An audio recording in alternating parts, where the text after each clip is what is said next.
बिस्मिल्लाहिर्रहमानिर्रहीम बिस्मिल्लाहिर्रहमानिर्रहीम अस्सलाम वालेकुम। मैं हूं मोहम्मद रुहुल्लाह रूहानी। आज मेरा जो टॉपिक है वो है डिवीज़न ऑफ बायोलॉजी, यानी बायोलॉजी के डिवीज़न कितने हैं। हमने बायोलॉजी के हवाले से बात की थी। अब बायोलॉजी के 3 मेन डिवीज़न होते हैं, मेन ब्रांच होते हैं, उसके बारे में हम पढ़ेंगे। डिवीज़न ऑफ बायोलॉजी, पहला क्या है?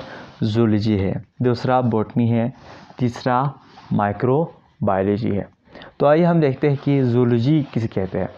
जूलॉजी का मतलब स्टडी अबाउट द एनिमल। जू का मतलब ही क्या है? एनिमल है। लॉजी का मतलब क्या है? स्टडी है, यानी study about the animal is called zoology. यानी किसी भी एनिमल के बारे में स्टडी करने को क्या कहा जाता है?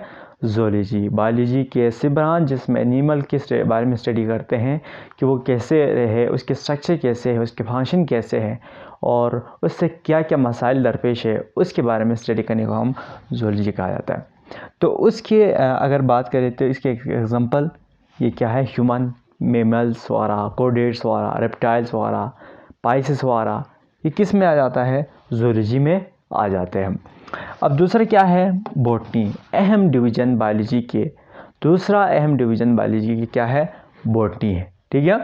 तो study about the plant, plant के बारे में स्टडी करने को क्या आ जाता है? बॉटनी कहा जाता है। ठीक है। प्लांट आप देख रहे हैं, हमारे अर्थ को मेंटेन रखने के लिए प्लांट की ज़रूरत होती है।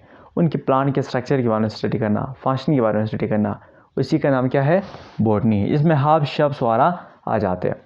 तीसरा अहम ब्रांच क्या है? माइक्रो बायोलॉजी का है। माइक्रो का मतलब क्या है? माइक्रो जो छोटा होता है। बायोलॉजी जिसके अंदर, बायोलॉजी के वो ब्रांच जिसमें छोटे छोटे माइक्रो ऑर्गेनिज्म के बारे में स्टडी करते हैं, उसी का नाम क्या है? Micro biology. ठीक है। माइक्रो ऑर्गेनिज्म किसे कहते हैं? ऐसे ऑर्गेनिज्म जो हमें अपनी आंखों से दिखाई नहीं देते, बल्कि उसको देखने के लिए किसकी ज़रूरत होती है? माइक्रोस्कोप की ज़रूरत होती है। उन तमाम तरह ऑर्गेनिज्म को हम माइक्रो ऑर्गेनिज्म कहा जाता है। और बायोलॉजी की वो ब्रांच जिसमें जो कि छोटे छोटे ऑर्गेनिज्म के बारे में स्टडी करते हैं, उसे माइक्रो बायोलॉजी कहा जाता है।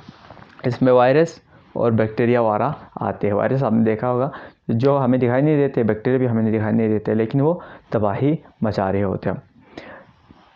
कुछ दूसरे ब्रांच है, ये मेन ब्रांच है, लेकिन कुछ ऐसे ब्रांच है जिसमें मॉर्फोलॉजी आते हैं, एनाटॉमी आते हैं और फिजियोलॉजी आ जाता है। ठीक है। मॉर्फोलॉजी किसे कहते हैं? Study about the external structure. किसी भी ऑर्गेनिज्म के इंटरनल स्ट्रक्चर होते हैं, एक एक्सटर्नल बाहर के बारे स्ट्रक्चर के बारे में स्टडी करने को क्या आ जाता है? मॉर्फोलॉजी। जैसे कि आँख है, उसके बाहर की स्ट्रक्चर के बारे में स्टडी करने को मॉर्फोलॉजी। अभी क्या है? हमारे हाथ है, इसके बाहर के बारे में स्ट्रक्चर के बारे में स्टडी करने को क्या कहा जाता है? मॉर्फोलॉजी। ऐसे ब्रांच जिसमें बाहर के स्ट्रक्चर के बारे में स्टडी करने को हम क्या कहा जाता है? मॉर्फोलॉजी। लेकिन एनाटॉमी क्या कहा जाता है? Study about internal structure of organism.